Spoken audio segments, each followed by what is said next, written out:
சென்னையில் புத்தாண்டு கொண்டாட்டத்தின் போது பைக் ரேஸில் ஈடுபட்டவர்களின் 242 இருசக்கர வாகனங்கள் பறிமுதல் செய்யப்பட்டு இருக்கிறது. சென்னையில் புத்தாண்டு கொண்டாட்டத்தின் போது பைக் ரேஸில் ஈடுபட்டவர்களில் 242 இருசக்கர வாகனங்கள் பறிமுதல் செய்யப்பட்டு இருக்கிறது. கூடுதல் விவரங்களுடன் இணைக்கிறார் செய்தியாளர் செந்தில். விவரங்களை பகிர்ந்துக்கங்க. சென்னையில் புத்தாண்டு கொண்டாட்டத்தின் போது ஏற்பட்ட விபத்தில் 2 பேர் பரிதாபமாக உயிரிழந்திருக்கிறார்கள்.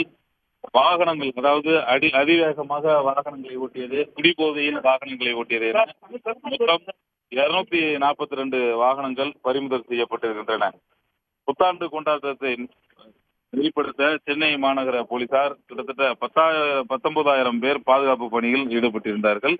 இந்த நிலையில் அது குறிப்பாக சென்னை கிழக்கு கடற்கரை சாலை, அதேபோல பழைய மகாபலிபுரம் சாலை, பூந்தமல்லி நெடுஞ்சாலை, ஈவிஆர் சாலை என முக்கியமான சாலைகளில் போலீசார் தீவிர கண்காணிப்பு பணியில் ஈடுபட்டிருந்தனர்.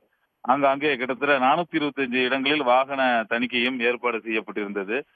இந்த நிலையில் அதிவேகமாக வாகனங்களை ஓட்டியது, குடிபோதையில் வாகனம் ஓட்டியது என மொத்தம் 242 வாகனங்கள் பறிமுதல் செய்யப்பட்டிருக்கின்றன. அதே போல சென்னை நீலாங்கரையில் இன்று அதிகாலை இந்த புத்தாண்டை கொண்டாடிவிட்டு வீடு திரும்பிக் கொண்டிருந்த கல்லூரி மாணவர் பரிதாபமாக உயிரிழந்தார். அதே போல சேத்துப்பட்டிலும் ஒருவர் விபத்தில் உயிரிழந்திருக்கிறார் என போக்குவரத்து காவல்துறையினர் தெரிவித்திருக்கிறார்கள்.